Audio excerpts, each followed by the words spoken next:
За свои работы он получил более 10 мировых премий, снял более 50 фильмов. Думаете, это невозможно? А вот и нет. Легендарный польский режиссер Кшиштоф Зануси доказал это на личном примере. В башкирскую столицу он пожаловал для того, чтобы дать мастер-класс начинающим режиссерам и рассказать неравнодушным зрителям, как создается мировое кино.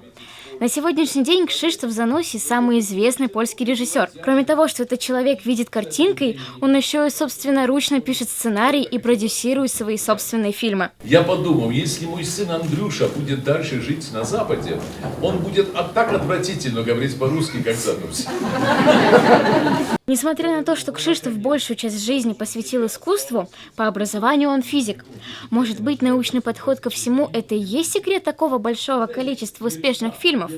Если сравнивать два кинематографа, российский и польский, вы сможете назвать два преимущества русского кинематографа и два преимущества польского? Не могу.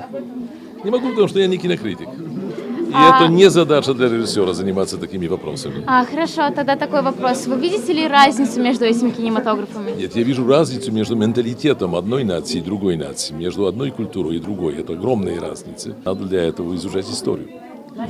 Хорошо, а скажите, пожалуйста, по вашему мнению, без чего сейчас нельзя представить современный кинематограф? Без чего?